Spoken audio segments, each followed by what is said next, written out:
Hi, everyone. It's 7:15. I'm going to get started here. First off, I want to thank everyone for taking time out of their busy schedules for participating in this forum. I know we'd all rather be on our back porches here, enjoying this beautiful mid-Michigan weather of 80 degrees and sunshine and drinking iced tea or something else. But I do appreciate everyone being here. I'm Dennis Deno. I'm a trustee for Michigan State. I'm also chair of the Presidential Search Committee, and I'm really honored and humble to be wearing those two hats. It's great to see such a really large turnout for this evening's open forum. And our goal is to gather feedback from you, from our MSU community, including alumni. I don't think there are any other trustees participating, but if there are, I will recognize them when they show up. Let's see. We are also joined by representatives from the executive search firm of Isaacson Miller, who are assisting us in recruiting the 22nd president for Michigan State University. Before we get started, I just want to share a few thoughts. First, again, thank you for your willingness to give your time and attention to this very important search. Your commitment to Michigan State University and its future is apparent and very much appreciated. We're excited and grateful to work with you and to forge a bright green future for our university. Michigan State is an exceptional university. We do amazing work, and we need to demand an exceptional leader. We look forward to having an inclusive process that provides ample opportunity for input, as well as clear communication as the search progresses. A search of this nature necessitates confidentiality, but we're looking forward to engaging our community in these beginning stages to hear what is important to and on the minds of our Spartan community. The task of the search committee will be to consider your feedback as we conduct a thoughtful, engaging, and most importantly, collaborative search. To that end, the purpose of today's session is for us to hear from you. We will hold additional open forums, which will provide more opportunities for the trustees on the search committee to hear from our community. And with that, let me turn things over to our colleagues from Isaacson Miller to quickly cover the ground rules. Good evening, everybody. We're just delighted to be with you and be doing this very important work for MSU. So thank you. Thanks for coming, and thanks for making us a little smarter by the end of today. I'm sure you'll have a lot to say. And we as representatives of the search committee and working for the search committee are likely to be able to do a much better job listening to you tonight. I have a couple of suggestions for how to proceed this evening that might make things a little smoother. We have a big crew here tonight, and also a fair number of people who signed up to talk and to make comments, something over 50. Now, I'm not sure all of them are here, but we'll call on everybody who did sign up.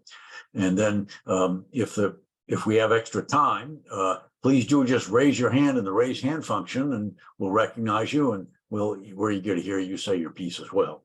A couple of suggestions about how to think about comments this evening. You might, in the first instance, think about the things you most want to preserve about MSU, the things you really care about that are foundational to the place, that it's done exceedingly well, and be prepared to say, the next president needs to preserve, and tell us what that is. And also, similarly, just thinking about these kinds of things, there's always room to improve, and there are probably things you want the next president to get done. And so if there's something you think that's really important and I want to put it on the table and make sure that it's paid attention to, tell us. We'll take good notes, and we're recording the session anyway. So, we'll hear what you have to say. So with that introduction, let's go ahead and start us off, and I'll just call out some names here of people that have signed up and hope that they're with us, and see if they're here, and if not, we'll move along to the next. And sometimes people just can't quite make it. So the first person on my list is Hassan Alazada. Is Hassan here? I don't see him as yet. Then there's somebody signed up, just Stacy B. No last name. Signed up as Stacy B. Stacy, are you here to make a comment, to raise? No? All right. Shalana Banks. Shalana, are you here? Well, not doing very well so far. Radhika Basar, sorry. I see Stephen Heidemann has raised his hands. So, Stephen, I'm not sure whether you're signed up or not, but give me just a moment to work through a bit more of this list Stephen, and then we'll come right back to you. Thanks for raising your hand. I'm eager to have people talk. Tori Conway, Tori, are you here? Carlos Cubia. Not doing very well with the sign-up sheet, folks. Well, I wonder if we shouldn't, I'll try a few more, and then otherwise we're just going to turn to people who've raised hands. William Fisher. William, are you with us? Yes, I see William, or at least I did. William Fisher, are you there? Yep. We can see you, William. Can you hear me? You're eager to hear from you. Can you hear me? We can. Bless us. Joanna, I'm managing. Can you take notes for us? Can you hear me at all? Yes, we can, William. Thank you. Okay, my question is kind of blunt. Oh, good I heavens. graduated from Michigan State University, also graduated from Stony Brook University. Oh, Michigan yeah. State University was a wonderful period of time when I was there as an undergraduate. However, for the last you've had 4 people in the last 5 years have been president, and also the board of directors railroaded the last president out of the company, which was Stanley. I know personally Stanley because Stanley spent quite a bit of time coming to the Silicon Valley and engaging the Stony Brook alumni. My question is that what are they going to do about the polarization or the politicalization of the board of directors, who seem to think that these presidents can come willy-nilly? Stanley was incredibly well qualified, having been running Stony Brook for a number of years, plus he was an MD. So, you know, you put yourself at a disadvantage trying to attract good candidates when you have such a terrible track record. I don't know, you know, I mean, I won't go into gory details, but I think that you guys should address that question in the search committee. Well, let me take that in the best way I can. It's a little of my pay grade, but we'll try it for a moment. So there are many searches that are difficult these days, William. Universities have a certain amount of turmoil. And I think the way we're going to address it, I imagine, although we don't have a search committee yet, and we still got a big discussion. So the first thing is going to be a big discussion about how to present MSU and what promises we can make to a president. And we'll need to have that discussion. But I think the right way to approach this is to say, well, what are the foundational virtues of MSU over these many generations that are still firmly intact, despite the turmoil of the last 5 years, that must be defended, preserved, and advocated for looking to the future? So we can't ignore the past. It's right squarely in front of us. We're not going to do that. But on the other hand, we are recruiting for the future and not for the past. And it's going to take somebody with a certain amount of courage and some nerve, and with a relationship with the board that I hope will emerge during the course of this process. It does. It's certainly not the first or the last great university to have gone through a difficult period and to come out with the kind of leadership it needs to do the right thing. So Can I make a comment? I think that one of the strong points of the university was, from my perspective of being an alumni, graduated back in the practically early 80s, is the fact is that when the automobile business is extremely strong in the state of Michigan, the legislature of the state of Michigan put a lot of money into education. And I basically consider myself to be successful because of the United Auto Workers, believe it or not, even though I worked in the plants. But I really believe that that's one of the strengths of the university, was the fact is that the state was willing to put their money behind the universities, both University of Michigan and Michigan State. But I think that that's going to have to go on further, because the state of Michigan is not exactly in the same financial condition it was in the early 80s that it was when the funding was done. You know, I remember all the way back to John Hanna's era, and, you know, Lifter Wharton and all the other guys, right? So I think that that's one of the other challenges that the new president is going to have. The same thing goes true in the Silicon Valley here. You basically have the state of California, which has completely decimated the UC system by not funding it well. And also, the whole place has become really incredibly politicized on the financial side. Yeah. Well, that's a good warning. I agree with you that the finances and state funding are going to be key issues for a new president. It's not easy for universities. Now, I'll just leave you with a thought that may appeal to you, given your location in Silicon Valley and it sounds to me like a fine career. Universities help to invent economies, and those economies help to invent universities. And there is a kind of virtuous circle that can be developed by a university if it's paying attention to these matters. And you're out in California where that's happened. And I hope MSU has that kind of view of itself looking forward as well. The state may be able to help some, but you're absolutely right. Can't help the Well, same one way. other comment, if you really look at the money that the Google founders have put into the University of Michigan, then Yeah. basically there is some drain off money into coming into Michigan State in terms of what Larry Page and company Yeah. are doing. The thing is that Stanford and Berkeley have an incredible presence in the Silicon Valley. And so I would expect that both Michigan and Michigan State ought to pony up together to try to get that same type of impact into the state of Michigan, right? Because I think that's I beautiful. think that's really critical because you have brains in the state, and it has a huge history of very successful universities, but you really have to leverage your resources. Very nicely said. Dennis, any comment here for a sec before we move on to our next? No, that's fine. Maybe we'll turn to the people who've raised hands. I think that's the most efficient way to go, folks. So Jeff Vanderwerf, you're next. Jeff, can we hear from you? Yes, I believe, John, can you hear me now? Yeah, we sure can. Thank you. Well, thank you, John. I appreciate the time this evening, and I will, in some ways, build on some of the comments that you made here just a moment ago, and that is that universities can create economies and economies can create universities. And yes, as a second-generation Spartan, my wife and I are both Spartan alumnus, and we work in the agricultural industry. And obviously, the ag industry is very important to us here in Michigan. We're the second largest industry in our state. We employ 25% of our population. And quite honestly, we're the only recession-proof industry we are. And we as an industry take it very personally and very seriously, John, that we are the pioneer land-grant institution and that Michigan State was founded as Michigan Agricultural College. And when we look at, to the previous speaker's point, some of the investments that have been made, we would be remiss if we did not recognize that our current administration, the interim president, Dr. Woodruff, has helped secure a $53 million investment from our state legislature to improve our greenhouses and improve our dairy facilities. And we finally are getting to the point where we're able to fill some extension positions. And to your overarching point of what matters to the university, obviously we're a very diverse university and we're not what we were in 1855, and you won't find a farmer in Michigan that believes that. But we do believe very strongly that we were built on a foundation that agriculture was an integral part of. And we want to see that brought back to prominence, as it was under Dr. Hanna or John Hanna, as it was under President McPherson many years ago. And to put a very fine point on it right now, John, I had the chance to visit with Dr. Woodruff at length back in December at an event. And I truly believe you've already found a great candidate to lead this university.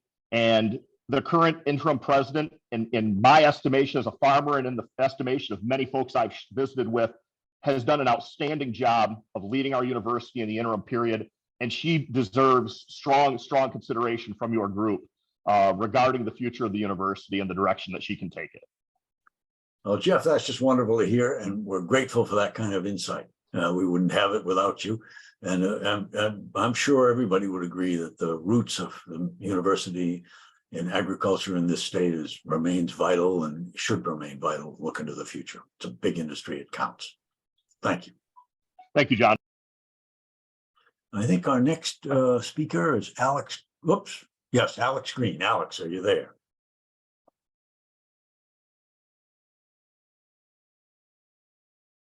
I haven't quite heard you yet, Alex. Try it out. Can you hear? We can hear you now. A little fuzzy, but give it a try.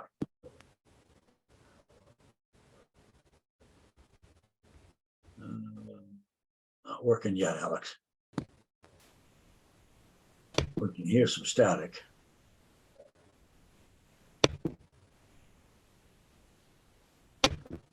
Oh, shucks.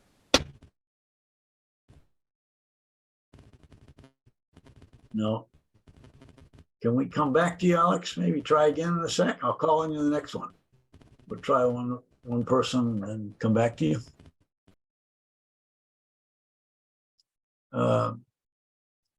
Chandrag Marshall, are you there, Chandrag? Good evening, everyone. Thanks for this opportunity, John. My name is Dr. Chandra L. Marshall, and I'm an alumnus of MSU. And as a past national president of MSU Black Alumni, I will elevate that it was very helpful to have standing meetings with President Emeritus Stanley. It was either monthly or quarterly. And I also believe, to some previous points, this is also happening with interim President Woodruff with this particular affinity group. I would like to elevate the importance of the next president having outreach and engagement with all alumni consistently. The next president should be engaged, transparent, and have expertise in culturally responsiveness for students, staff, faculty, administrators, and also alumni. Great. Thanks so much for saying that. We're grateful to hear from you. Ronald Moore, are you there with us, Ronald? Can you hear me? We can. Loud and Okay, clear. thank you. I just want a couple of things. What I like about Michigan State is that I always felt Michigan State was a place for first generation college students. Now, maybe it's changed since I started a freshman 50 years ago, but as opposed to our friends down the road. I think we want to maintain Michigan State being a place where generations can begin their college legacy. So that's important to me. But also, I think the next leader will need to have the ability to deal with a board that can push back and step over the line.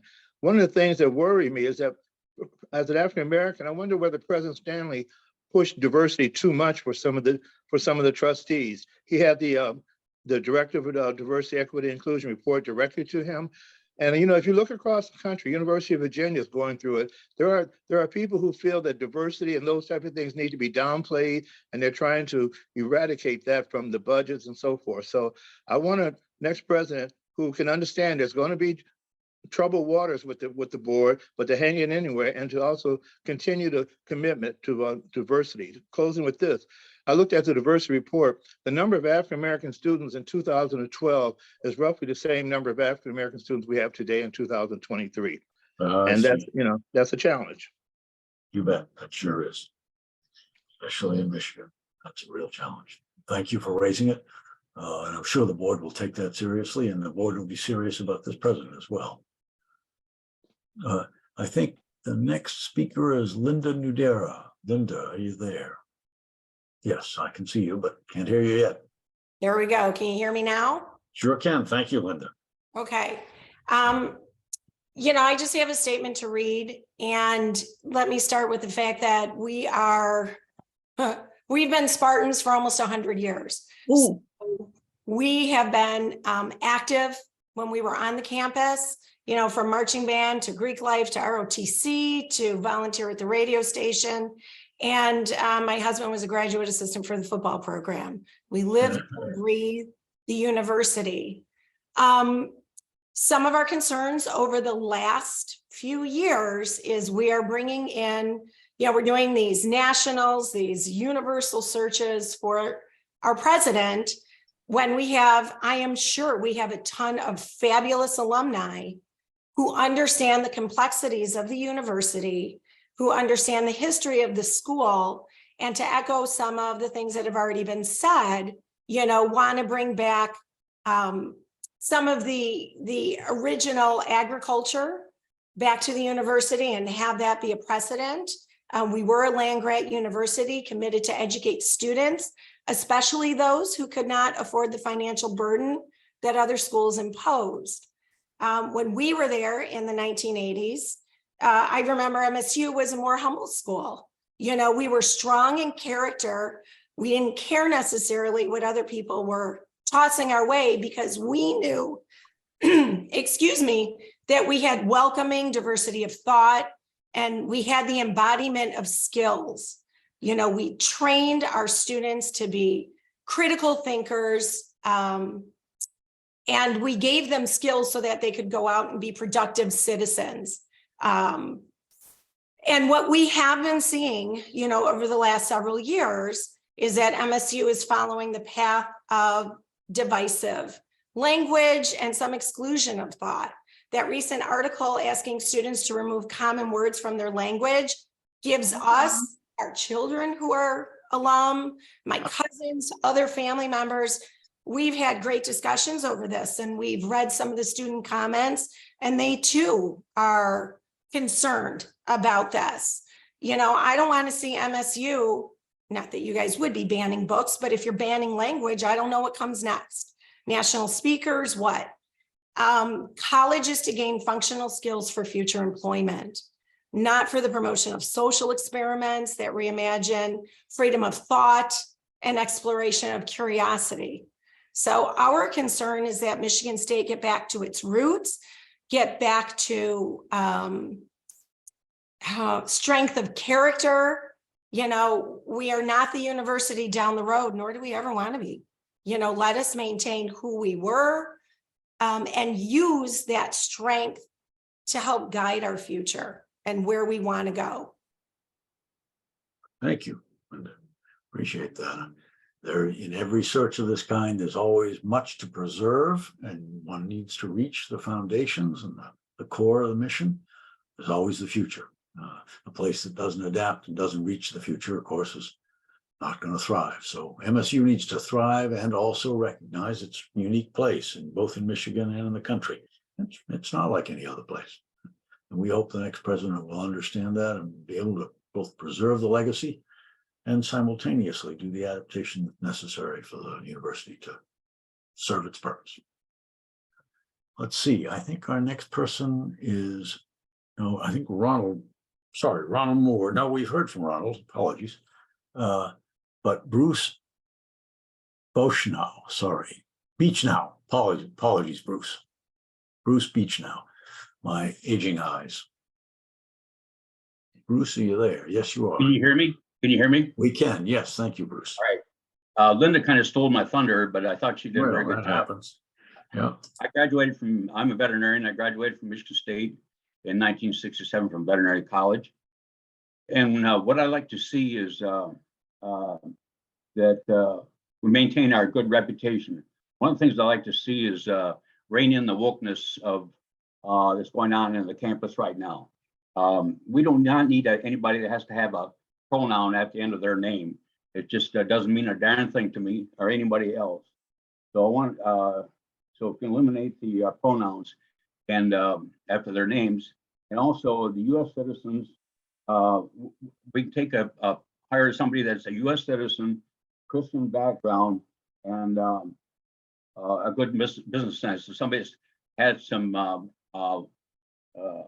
experience running a business so that they can come here to Michigan State and make it a good school to go to. I also want to see somebody that comes in and has a common sense approach to issues, and that they don't use make their decisions from a political standpoint. I want them to make sure that they have good common sense when it comes to handling issues at Michigan State. There's some examples I can give from some of our past presidents, but I do not want to get into that because, like I said, we're looking forward to what's going on from here on out. Thank you, Bruce. Appreciate a good comment, and we'll keep it in mind for sure. And we certainly are looking for somebody who's exercised the kind of judgment that you require to keep a great institution aimed into the future. Let's see. Looks to me that, I'm sorry, my aging eyes here. Brenda Cucci. Brenda, you there? Yep, I see you are. Thank you. Hello there. Can you hear me? Sure can. Okay, wonderful. Thank you so much for allowing me the opportunity. I am an alumni of Michigan State. I did both my undergraduate and graduate work there. I live in Chicago, been in Chicago for 25 years, have season football tickets, so I'm back on campus all the time. I do guest teaching. I am on 2 boards there. As a matter of fact, we will be sending you formally a letter from the Communications Arts and Science Alumni Board endorsing interim President Woodruff for the, for the permanent position. So my dad went there, my husband went there, my daughter, my brother. Our blood is as green as it gets. So, and even as far away as we live from, the campus, we are so incredibly active. I've had the pleasure of having a very good relationship with the last 3 presidents at Michigan State. And I think the gentleman before me made the comment about someone who has business acumen or is a good business person. And one of the key things that I have found in interim President Teresa Woodruff is not only is she compassionate, has she spent more time working with the different groups on campus than any president I've seen in the past in her very short tenure. Her business acumen is off the charts. I'm an executive at a business called IBM. I'm sure most of you have heard of it. Yeah, we run into it once in a while. Yeah. It's good.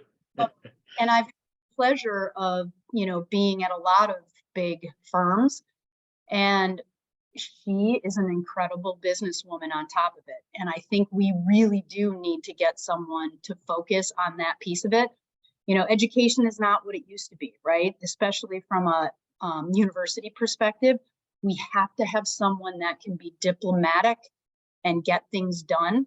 And I have so much confidence in her, as does the entire Communication Arts and Science Board alumni.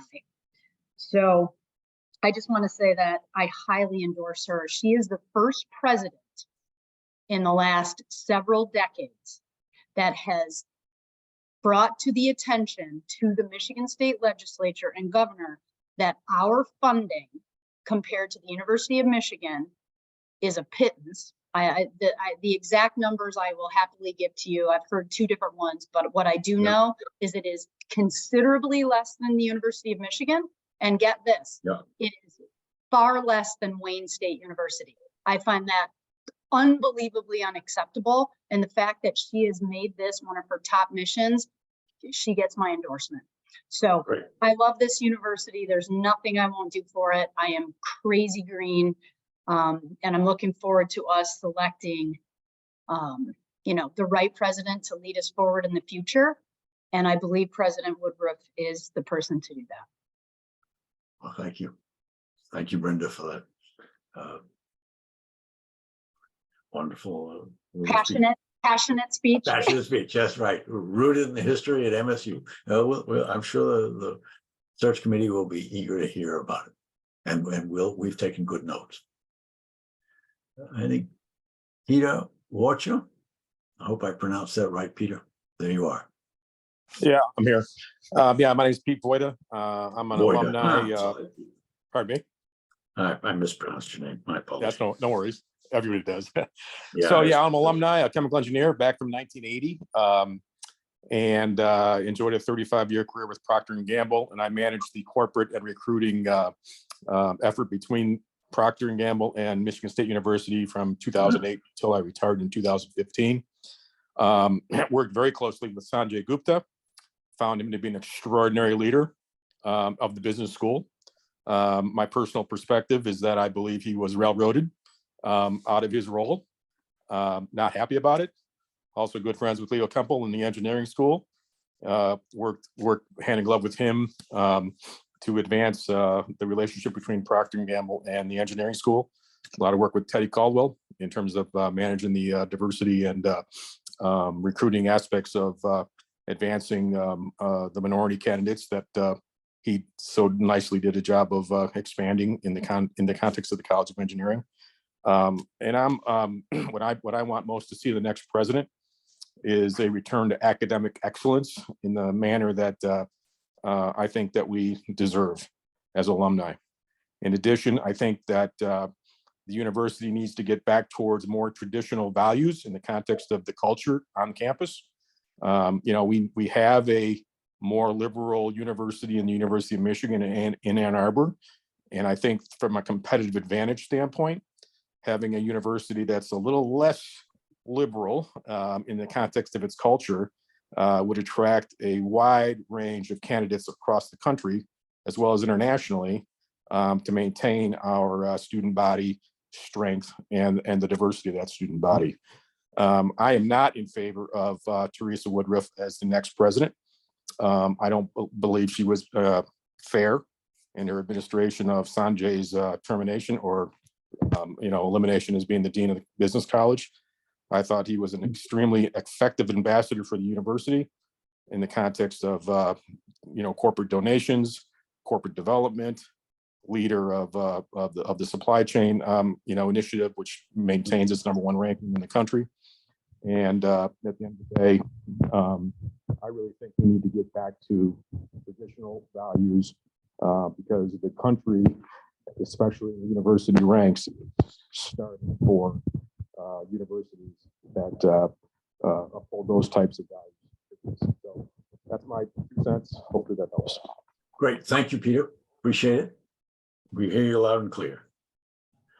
I think our next commentator is Ben Lacrosse. Ben, are you there? Yes, I am. Can you hear me? All right, great. Yes, we can. Loud and clear, Ben. All right. Well, thank you. I'm Ben Lacrosse. I'm a cherry farmer from Leelanau County. And I applaud the MSU Board of Trustees and the search committee for taking such a very thoughtful approach to selecting the next president of Michigan State University.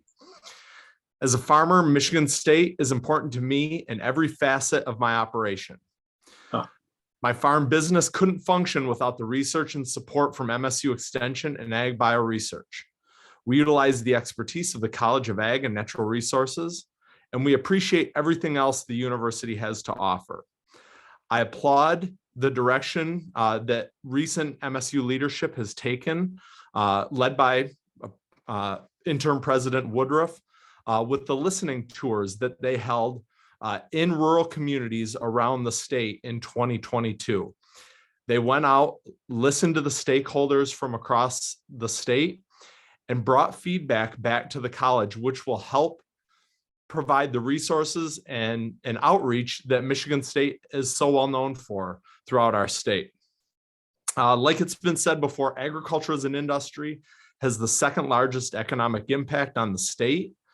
And we need a university president who understands agriculture's impact in our state, its potential within the state of Michigan. And I encourage you to take a deep look within the land grant mission that Michigan State was founded on as you select the next president of Michigan State University. Thank you. That's great. Thank you, Ben. Appreciate hearing from you. Pam Pridgeon. Pam, are you there? Hey, Paul, I'm so sorry. Not Pam at all. Paul Pridgeon. Apologies, Paul. It's all right. Can you hear me? We can. Perfect. My name is Paul Pridgeon, and I also am a farmer. Not cherries, but corn and pigs. I also was a graduate of your MBA program. I have a high regard for the College of Business. I would like to begin by just mainly echoing many of the previous comments that have been made, both as far as it goes to the College of Ag and how that was, you asked in the beginning of this, what is foundational to MSU? And I think what is one of the most foundational things, obviously, is its land grant institution that's been brought up. But I think within that, there are some other things. Part of that land grant mission was to educate the masses. And so we've talked about the importance of having first generational college students that make it to MSU, and continuing to try to not only do great research and great education, but then taking that to the rest of the state through our extension services. With that, I think it also needs to be affordable. And at a time when we have seen not only high inflation nationally, but we've also seen in the last 20 years an exponential increase in college tuition. And so one of the things that I appreciate about my MBA in the College of Business is that they're very proud about how they're number one with their return on investment for your education dollars, because they've done a fantastic job in managing tuition costs. So my hope is that the next president continues to try to make a great education at Michigan State affordable for as many as they can in the state. Because I do know that as an employer in the ag industry, the debt level of students that are coming out is challenging for them to be able to find employment to pay back some of their student loans. So all of that, at least I can give you the encouraging thing. I would like to echo the listening sessions that were held across the state by interim President Woodruff and her team. Were very well received by the ag community. I think many of these issues have been raised.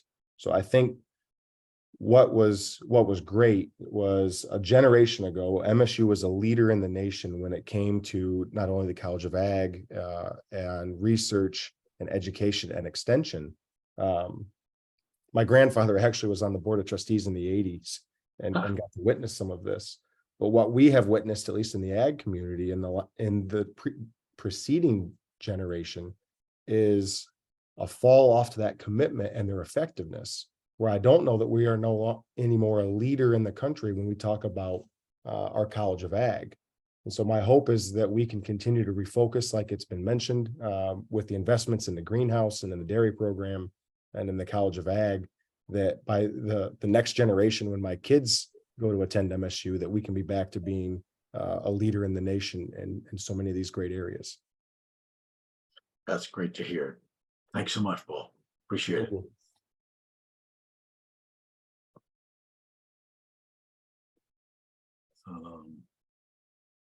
James Weathers.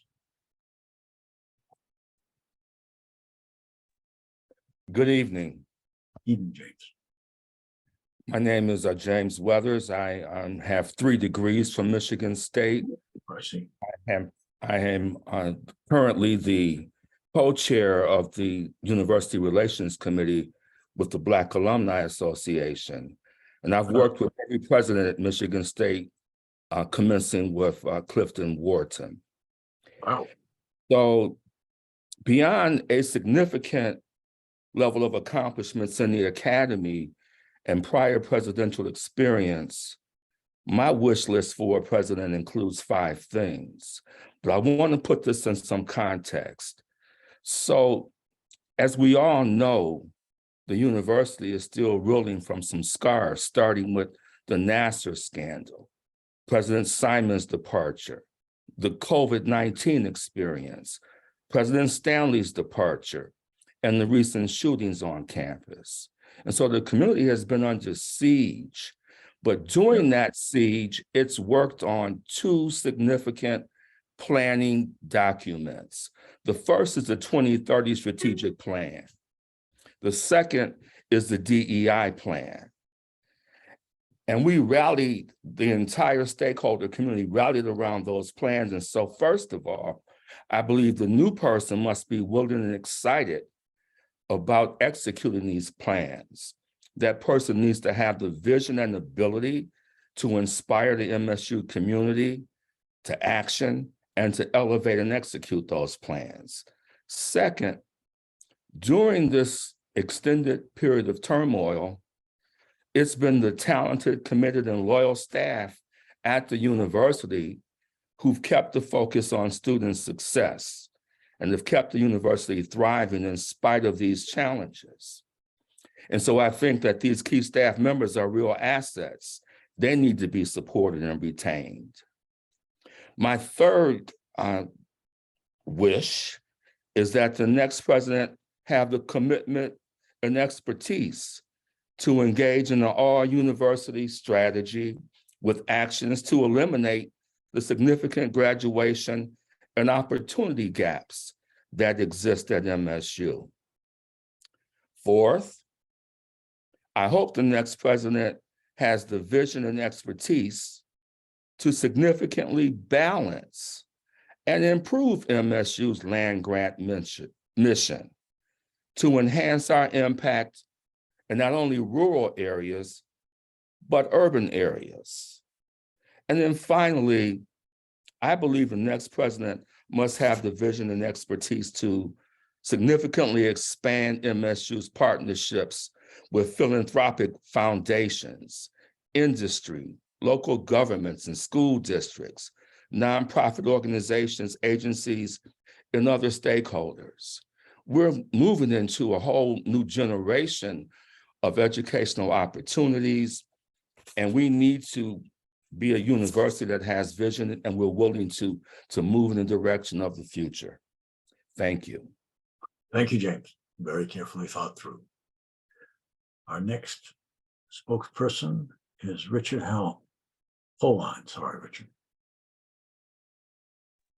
Hi there, John, can you hear me? Hi, Richard. You sure can. Little faint, Richard, but speak right up. I will, thank you very much. First of all, just quick background. My wife and I are Spartans many times over, both retired educators with 6 degrees from MSU between us. Oh, wow. Oh, okay. Going back to the 60s. I'm currently serving on the College of Education Alumni Board as well.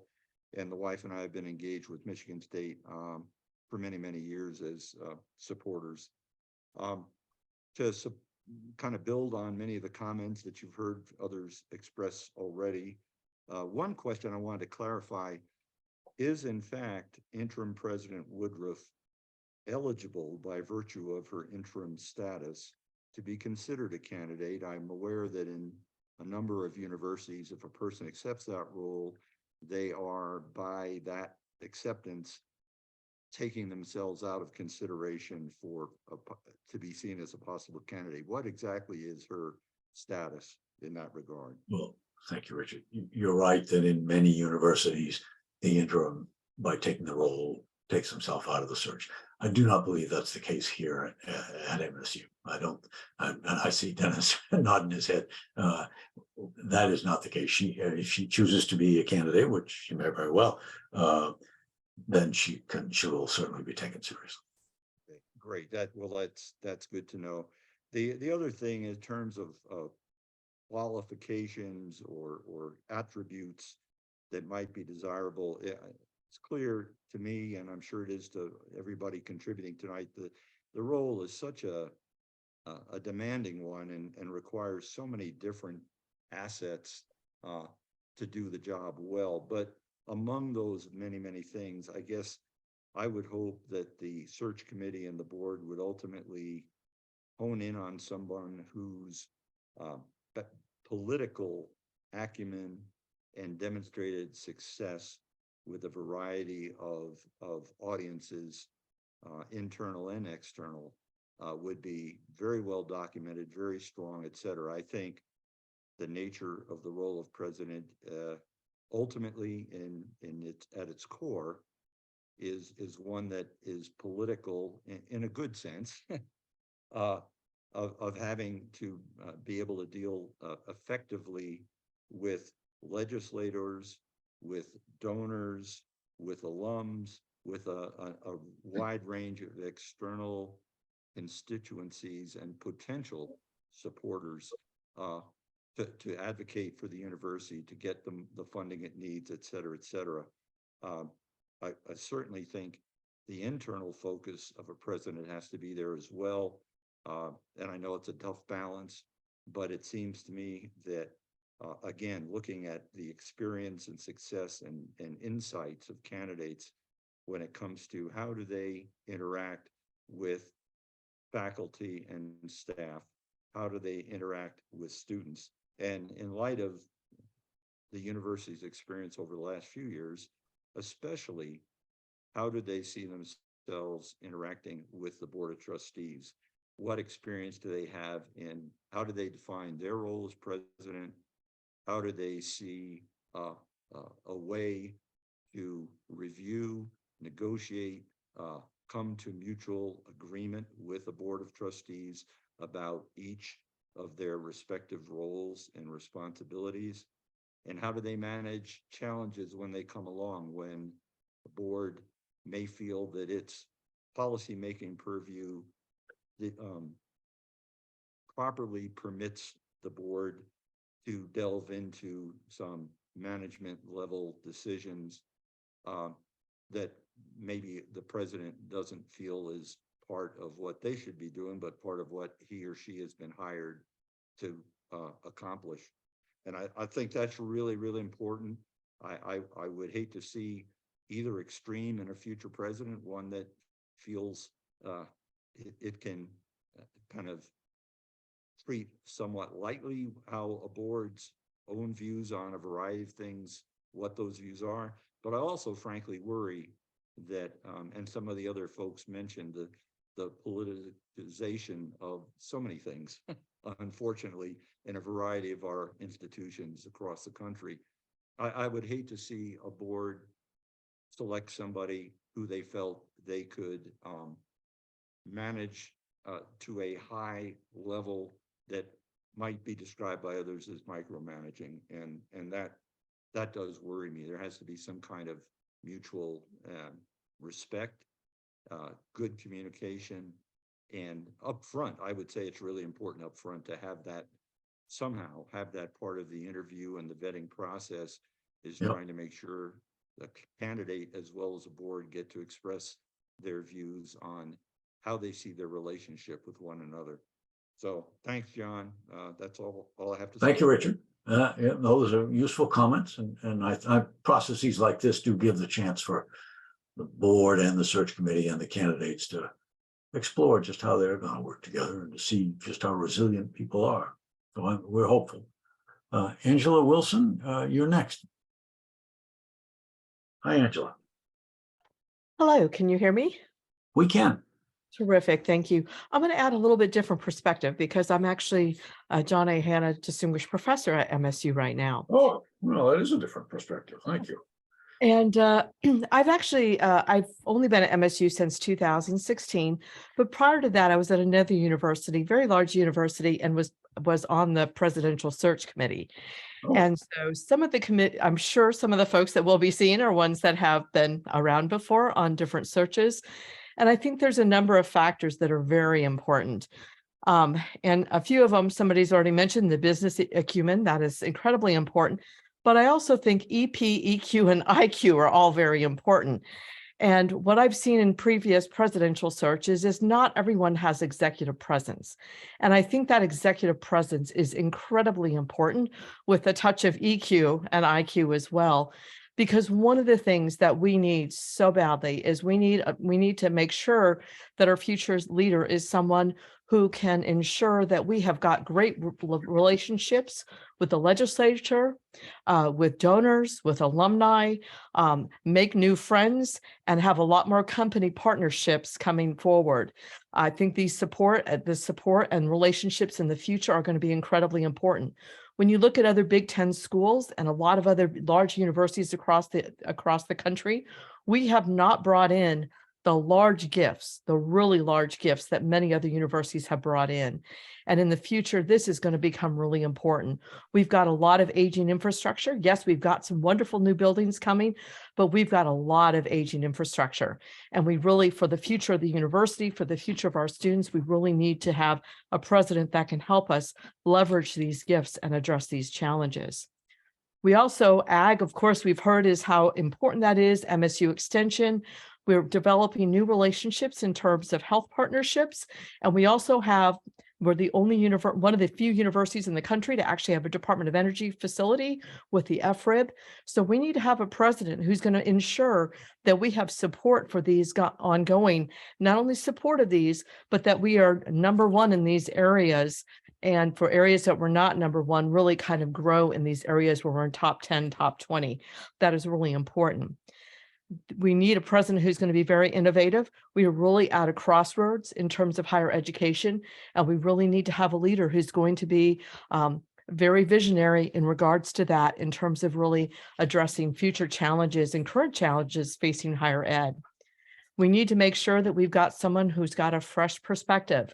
It's fine to have somebody who's been at MSU sometime, but I think it's also important to have somebody who's seen other waters as well. This brings about new ideas, new areas, and all of that. Lots of vision comes from being able to having been at other places. I think it's important to have somebody who's been a president or a provost at either a peer or a higher ranking institution. I think that's very vital.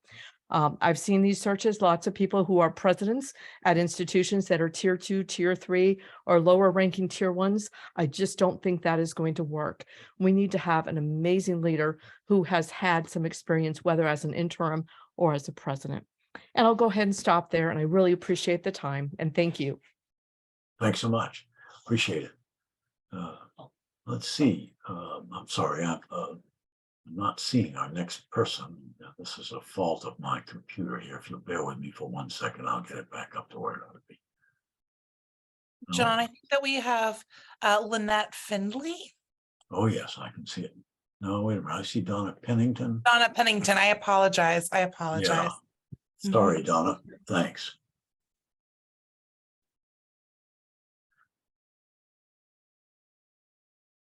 Donna, are you there? We can see you. We can't hear you yet.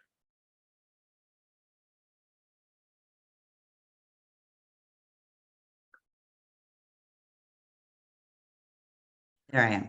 Okay. Oh, there you go. Yes, now we can hear you. Thanks, Donna. Okay. So I guess I was quoting Coach Izzo saying he didn't just like MSU or love MSU, but he was MSU. And I feel the same way, and for this reason, I'm grateful for this opportunity to make some comments about the selection of the next president.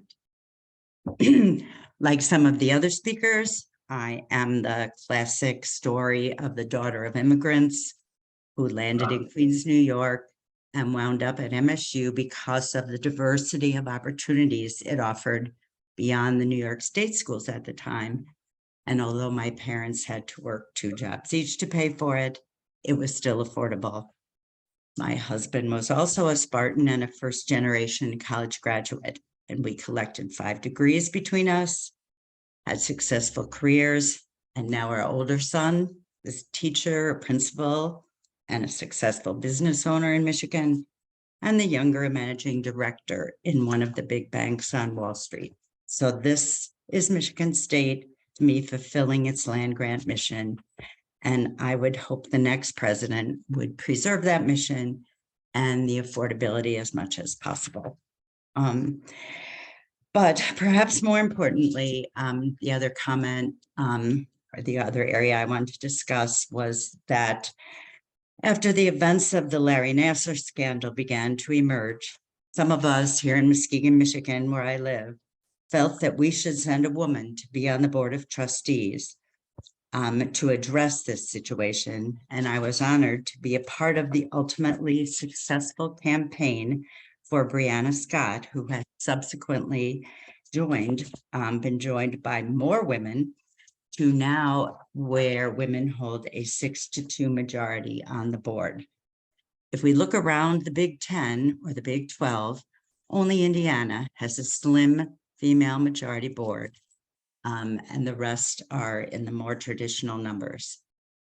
And it would seem to me that there has been something of a lack of support for this board from former President Stanley, perhaps from the Faculty Senate and others, and in one instance, somewhat incredibly to me, for the board's response to a dean's failure to report an incident of sexual misconduct after what our university went through in the area of sexual misconduct.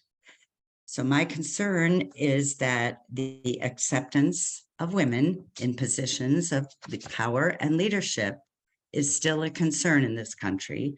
And if you don't believe that, I have a bridge in Brooklyn I'd like to sell you. And so I believe that one of the qualifications of a new president should be a demonstrated ability to work for and with women in a collaborative way to move MSU forward. Of course, there are many, many other characteristics that have been mentioned by many of the speakers, but I did want to make those couple of points, and I appreciate the opportunity to do this for my much beloved MSU. Thank you. Thank you, Donna. Appreciate the comment. Folks, just a little reminder, we're supposed to end here at 8:15. It's 8:08. We have several people who still signed up to speak. We'll try and get to everybody, but if you could make the comments, try and use 2 to 3 minutes and we'll get to more people that way. And we may extend this a little bit longer to go on, but they're not going to go on all night long, folks. I'll drop before that. Next is Lynette Findlay. Lynette, are you there? Yeah, I see you.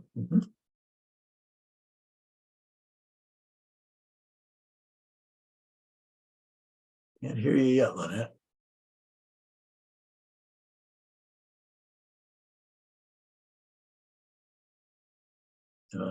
You're muted. I can see that on the screen.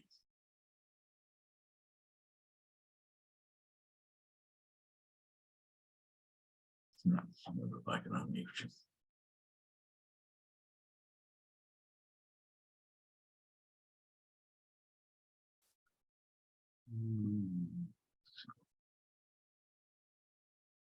John, I believe we have Jeanette Patterson next. Okay, we'll turn on to Jeanette, and Lynette, if we can come back to you, and if you figure out how to unmute, that would be great. Jeanette Patterson, can we hear from you? Good evening, everyone. And thank you for this opportunity for all of us to participate in the listening session. You bet. I know that we are all here because we avidly and wholeheartedly love MSU, support it to the fullest, as you've heard from everyone that has spoken before me. I currently serve as MSUBA Lansing chapter president, and I am a past national president of the MSUBA Black Alumni Association. And I just want to say that I sincerely support President Woodruff if she puts her name in the hat to be the 22nd president of Michigan State University.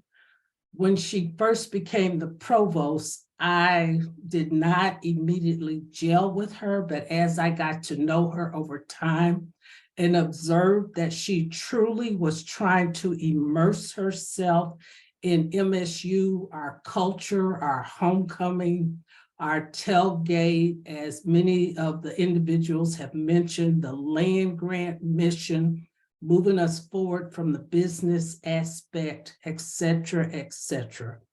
But the respect for me came when she really had outreach with the students during COVID, and as she's moved forward during her tenure as an interim president, she has wholeheartedly, from my perspective, given 282% to supporting the students, listening to the students, making for sure that the student voice is heard on all levels at MSU. And I think for me, that is very, very important for the next president that comes to Michigan State University. The students are not only the future of Michigan State University, but they are the future of America. And I want my MSU president to make for sure that they're hearing the student voice, everything from safety to sexuality to diversity to tuition assistance to late night snack runs, et cetera, et cetera. And I really hope the search committee makes for sure that they relay it to the 22nd presidential candidates that they must be true diehard Spartans. He or her must be a true diehard Spartan if they plan to be successful at MSU and work across the board with the faculty, staff, and students. And I really hope from some of the other comments that we've heard this evening that the board steps back and do what the Board of Trustees is supposed to do, but stay out of the lane of the president. Thank you for allowing me this time this evening. Thank you, Jeanette. Appreciate the comment. Dr. Dennis Yockers.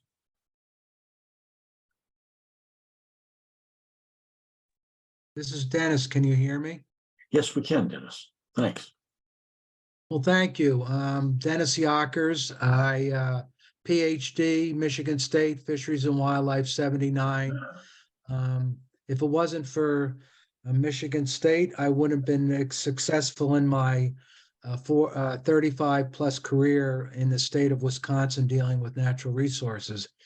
I was brought by some MSU graduates way back in the 70s as a magnet to come to Michigan State, and it changed my life. I was in academia for 20 years, been on search and screen committees from all levels up to president. It is an easy job. The first question that I would ask a new president, are they willing to work 24/7? And I'm not taking that lightly. It is a 7-day-a-week, 24-hour job. You're always on call. So that type of commitment is important. This position, I guess I'm getting tired of stepping stone positions for presidents in that. We just had a president leaving here at the University of Minnesota. I live in Minnesota now after 4 years, and she's going to another institution. And I just think that a person that's going to be selected for Michigan State sees as a somewhat culminating position for themselves. We are an outstanding university, in my mind, one of the best in the United States, and this should be the goal of that individual. We're at the tops in many of our areas. And we need to continue that. And of course, a good president is supported by excellent deans and excellent staff. I'll admit I'm a little partial to the land grant mission. I went to Rutgers as an undergraduate. I went to Michigan State for my doctorate. I don't think there's any better philosophy of an institution in the United States. Yes, we're involved with research. Yes, we're involved in academics, but the land grant institution needs to be one of those foundation blocks. I heard a number of people who spoke tonight. They called the College of Agriculture. Remember, it's the College of Agriculture and Natural Resources. And I think this is one of the things that has made MSU fantastic. We have a great commitment to sustainability. I've helped push that. We need to keep going that. I think that's going to be one of the big determining factors for our world in the next 20 years. So everything we do at Michigan State, whatever action we take needs to be put through that sustainability lens. And I hope that our new coming president has that commitment in that. So again, I appreciate everything that I've experienced, the hard work that Michigan State does. Yes, we've been through some trying times. I followed our athletics very closely. I think we need to do some rethinking about how important athletics are. They are, but it's kind of gotten a little out of hand, and hopefully we're going to have a president that can deal with some of these issues as relates to athletics and that. So thank you for this opportunity. Go green, go white. Thank you, Dennis. Gary Milnarich? Milnarich, probably. Gary? There you are. Unmute. Can you hear me now? Yes, we can. Yes, Gary. Okay. It's been very interesting listening to everybody's comments. I agree with many of them, and I don't want to repeat them. But let me just say, I graduated in 1970. I went to school in the late 60s. And when I was there, a guy named Walter Adams was the president. If I've counted correctly, I think there's been 12 presidents since then, including Teresa. And I've seen or met most of them, listened to most of them speak. And I can tell you without a doubt, Teresa Woodruff, the first time I listened to her speak, I was flabbergasted at how well she communicated. It was like she knew me and she had never met me before. She's an absolutely great communicator. She's inclusive with everybody. She's a great listener, and she has a very high intellect. We would be remiss to not grab her as the next president. Anyway, that's what I've got to say. Well, thank you, Gary. Appreciate it. It's important for us to hear that. You bet. Okay. So Lynette Findlay, we're going to try Lynette, see if we get off the mute here. Can you hear me? There you go. We can hear you, Lynette. How about that? Great success. Yeah, congratulations. Thank you. So I'm Lynette Findlay. I got my undergrad and my master's from the University of Michigan and my PhD from Michigan State in higher ed administration, but strong cognitive and counseling psychology. I was also the first Black residence hall director in McDonald Hall back in the day.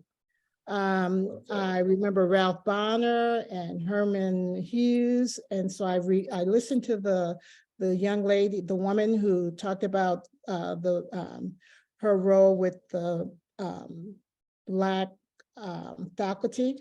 So my comment is when it comes to women and people of color, we have to be very, very careful. And I listened early on and returning to the land grant institutional values and this, that, and the other. And to me, as a Black African-American woman, to me, those are buzzwords and code words that we have to be very careful of. What made me very proud of Michigan State, and by the way, if you ask me which one I prefer between the two institutions, it's Michigan State, because Michigan State is open and willing to assist and has a value to embrace people of color and students of color to make them successful. So my main concern, plus with Teresa Woodruff, I missed her comments because right now I'm an elected official, a clerk, believe it or not. I was busy last year, too busy running elections in my township. So I missed her at the Michigan ACE Women's Network, but people loved her. The women loved her at that network. So I'm gonna, I guess, hone in on what the last couple of speakers made comments about with her, that she's able to embrace and bring in the students. And to hear a person that's in a top level position say that she embraces diversity and inclusiveness, that's what people are afraid of in our society, but we have to remember that this is our future and we have to bring these students and educate them and do what's necessary. My other concern too, as it relates to some of the last major issues that were happening on campus, I guess I'm concerned when it comes to a person like your chair of your board, which happens to be a Black female, your VP of security, your campus security, a Black male.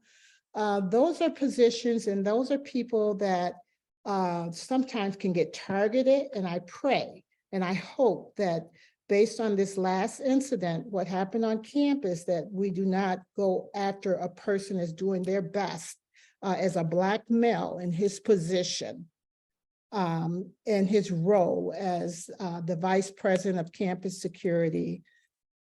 And I'm gonna stop there, but I'm just saying that Michigan State believes in diversity, and to change that would be the wrong course. And I did hear buzzwords earlier, and trust me, I know those buzzwords after being in real politics. So I'll stop there. Thank you, Lynette. Appreciate the comment. Angela, oh no, sorry, Scott Redmond, you're next. Hello, John. Can you hear me? Sure can. Thanks, Scott. We can hear you.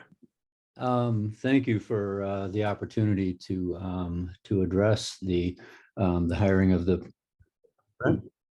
and I'm going to need to get rid of the echo that's on my. Oh, is that right? We don't hear an echo here, Scott. I'm sure it's driving you nuts, but you're loud and clear on the. Okay. Well, I just want to start out by saying I'm very humbled by all of the previous folks who have spoken. And I wanted to mention that I'm just a parent of a student that's currently at Michigan State. I don't have near the history of a lot of the folks that have been speaking. But one of the things, and I'm going to have to try and stop this microphone from talking back at me here. Yeah, that's a nuisance, isn't it?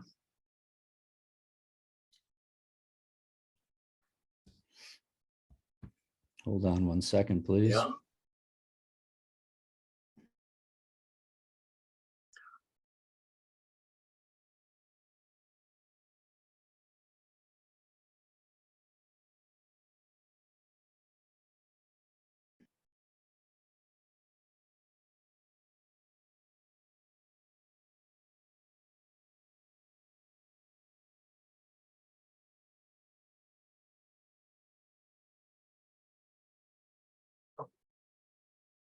Joanna, can you see how many more people we have signed up here? Believe we have 6 more at the moment. 6 more, okay. Well, we can certainly do 6 more. I'm not sure how many more we can do beyond that. We can certainly do 6 more people. Scott, can you speak all right? He's unmuted, but we can't hear anything. Okay, we can't hear you, Scott. But we'll come back to you if you don't mind. that okay? And we'll turn to Angela Smith Daniels. Angela.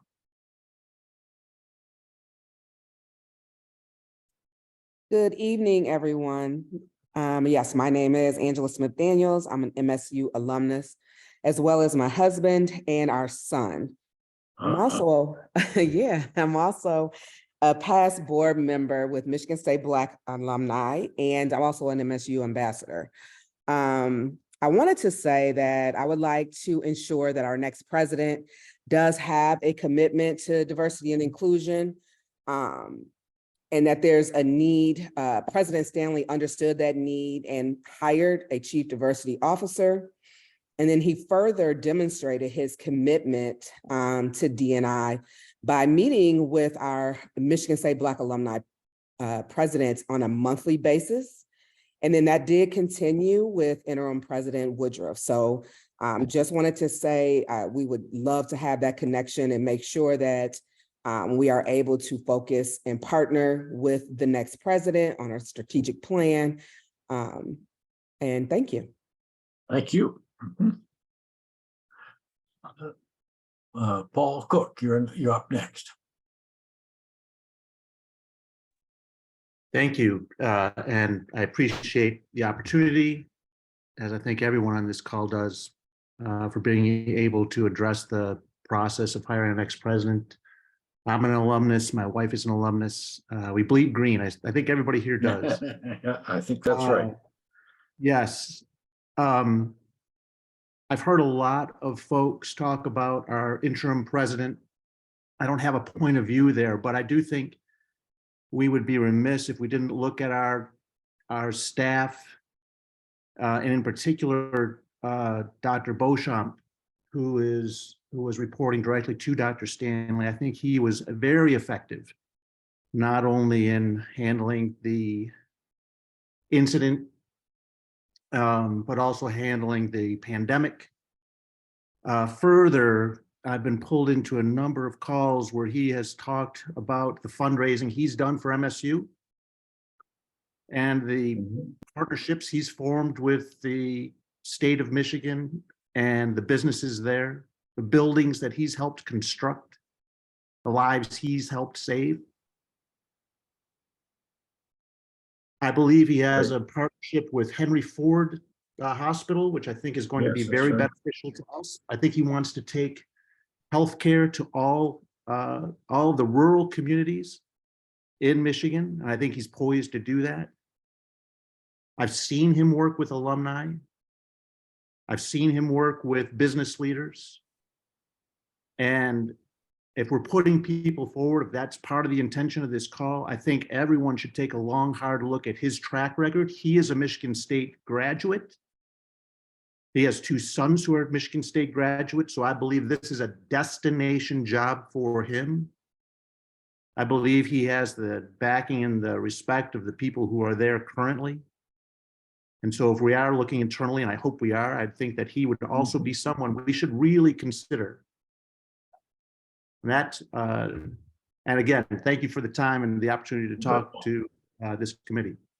Well, thank you, Paul, for the recommendation. Appreciate it. Rolf Gross. Sorry, Rolf, I didn't do that very well, Rolf. Why don't you tell me how to pronounce the last name here? Groseth, yeah. Groseth, oh, good heavens, I should have got that. Thanks very much, John, for the opportunity. I'm a 1969 graduate. Almost as old as I am, Rolf. A land grant university in an industrial state is among the most complex organizations in our society. And Michigan State is a premier land grant university, and I don't think we can look for potential in this position. Donna Pennington mentioned in her comments demonstrated ability, and I think that's what we need. We are looking for somebody who can be an academic leader, who has been an academic leader, an organizational manager, and a great communicator. And we have that tripartite mission of undergraduate education, research and graduate education, and extension and experiment station that we need to serve. There are people out there who can fill that role. Not all of them will see themselves in that role, and it's your job as the search firm and the search committee to bring to the applicant pool not only everyone who is interested in the job, but perhaps somebody who hasn't seen themselves, but that you know is ready for the job. So thank you. Thank you, sir. Appreciate that. And Tom, hang on, I gotta look for the name here. Tom Riffai.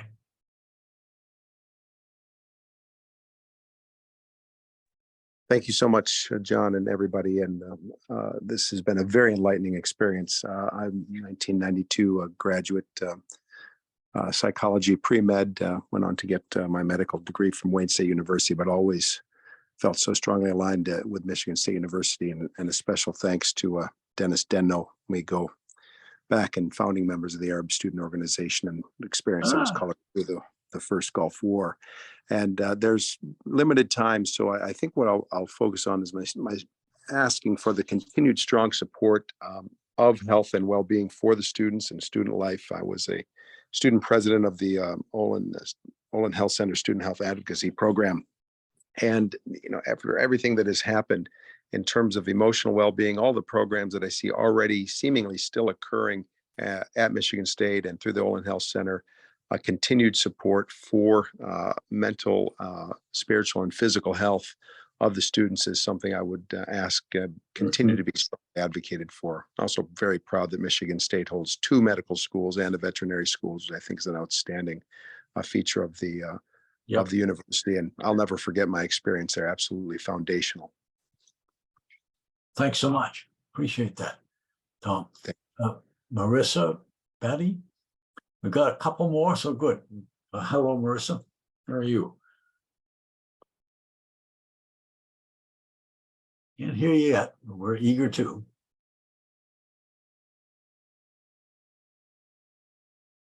So far, yeah, there you go. Hi, You're can you, unmuted okay. now. Yes, yeah. Okay, thank you for the opportunity. I'll be quick. I am an alumna of MSU and a parent of a current student. I think there's probably nothing I'm going to say that's going to be significantly different than any of my fellow Spartans. But I will say that I think that ultimately there's time for transformative and transparent change. And for as much as I think we would like to move forward with the interim president, I think that enough has happened that we have to move forward with someone new. And I just think that the circumstances are such that we have to look outward because I think inward there's been a bit too much turmoil. Like everyone else, I think in keeping with where we've been, but also being sensitive to how precariously positioned the university is at this point. It's very important to also require that our board of trustees get the training and the support and the direction that they need in order to be a willing and working partner with the president that will lead the university. Thank you. Thank you. And let's see, Merritt Lutz, please. Can you hear me? We can. Well, that's good. Anyway, A success. How about that, Merritt? Good, because I'm next to last year. I don't know how that happened. Well, you're holding up prime position here, Merritt. Moving right along. Okay. Listen, some of the things everybody's talked about a little bit about their background at MSU, and I think that's the right thing to do to position themselves with some credibility. My background, I have an MA and a BA from the 1960s. Spartan band guy, wrote the series. I was I'm the advisory board of one of the advisory boards at the Broad School. I'm on one of the advisory boards of the College of Music. I'm a lecturer at the Broad School. I'm a recipient of the Alumni Service Award. Okay, so I've been, you know, maybe not as much as some of the other people here, but I've been involved in it. And I know Teresa. I know Teresa Woodruff. The reason I know her is that before she came to Michigan State, the president of Northwestern, who I've known for years, called me and said, "We got a star coming your way. We got an absolute superstar, you know, and I wish we could keep her, but we can't. And Woodruff is coming in as your provost. She's amazing. meet her. Well, I didn't know her until she joined. And one day we were marching to the stadium in front of the band, and we're going to the stadium in front of the band. And somebody mentioned my name, and she turned around and said, "Are you Merritt Lutz? Because Henry Beanon at Northwestern said to say hello to you." And it was Teresa. She's very, very unbelievably friendly. And not only that, but forms relationships immediately, which I think is a very good thing, because she's trying to form a relationship, and she has tried the team builder with the faculty, with the students, with the deans, and all the people, trying to bring them together, because this has been a mess for the last few years. We've all know that it's been terrible. How many presidents can you have? I guess you could have a couple more, but we've already, as far as I'm concerned, we've already recruited our next president, and that's Teresa Woodworth. I mean, if you were going to write up, which you guys will in the search business, you're going to write up a spec, a position requirements thing, and you're going to say, what are the elements we'd like to see in somebody? And let me tell you some of the elements. What you'd say, we'd want a person with a great reputation as a researcher and a scientist. Well, guess who that might be? Teresa. Okay. We want somebody with an open, inclusive executive. Guess who? Okay. We want a team builder, the company that could build a team with the deans and the students and the faculty and the board. Okay. And then we get somebody that builds bridges to multiple constituencies. Again, the teachers, the researchers, the board, the scientists, everybody. Okay. Now, the other thing I would add in there, and that, by the way, you just described her as what she is. And the last thing is a tough time, a leader in tough times. Now, I was out there. I gave a lecture at the business school like 2 days after the murders of our students. And I hadn't seen that campus. Was the only time I've ever seen the campus so awful was when Kennedy was assassinated. That's when I was in school. It was just the same kind of just a terrible situation. And after this lecture, I had tickets to the basketball game. We were playing Illinois, I think, at the time. And so I went over there, and it was just like, oh God, it was just, I mean, it was like nothing was happening. It was just, there was nothing. It was almost as they were embarrassed to be there.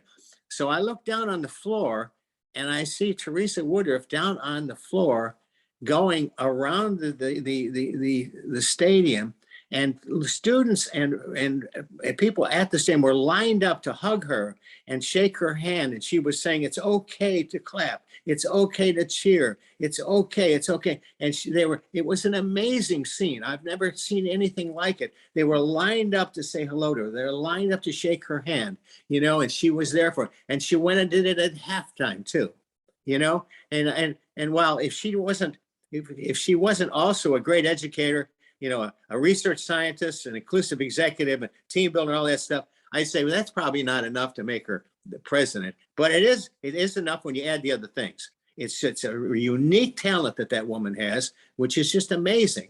And I think if we let her go for some person from the outside that's got a good resume, which they will, we're crazy. We're absolutely crazy. And that's all I got to say. We should keep Teresa. That's it. We're screwing ourselves up by not. She's into the arts. She's into all kinds of sports. She's right with the culture of Michigan State. So don't let her go, because she'll go somewhere else. I'm sure she would. Well, thanks so much, Merritt. We appreciate it. Your message is clear. Okay. I think is this our last person here, Jeremy Jubinville? Is that right? We have No. Scott Goodman. I'm sorry, I can't see the names anymore up here. I don't know why. Scott. Yeah, Scott. Yeah, Scott. I know we had trouble before. Scott, are you there? Yeah, there you are, Scott. Thanks. Oh, I see. Now they're up. How much so? Scott, can't hear you yet.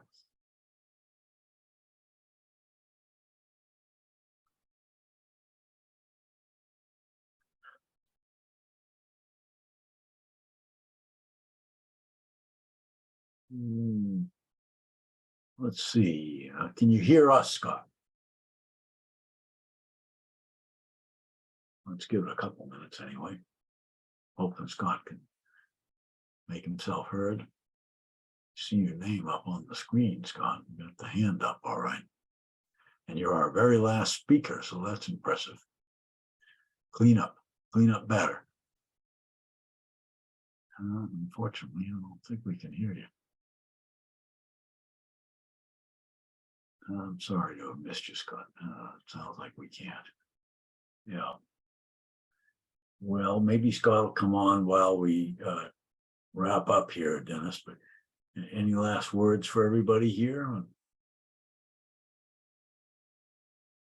Sorry, now I'm not muted. Sorry about that. That's right.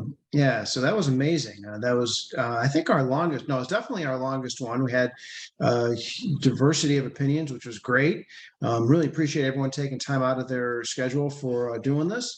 We're here to listen. I know the other trustees are going to listen into this forum and all the 6 other forums that we had.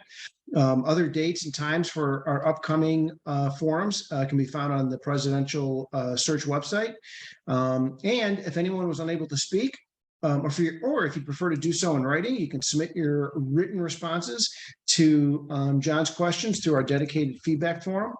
My fellow trustees and I truly value your input and your time, and we're going to take your feedback into consideration as our process moves forward to pick our 22nd president at Michigan State University. Thank you again for joining us, and I look forward to our continued collaboration and continued discussions. Hi, everybody. Thanks so much. Great comments all the way through the evening, and we're grateful to hear from you. We're a little smarter tonight than we were when we started. All the very best. Take care. Thanks.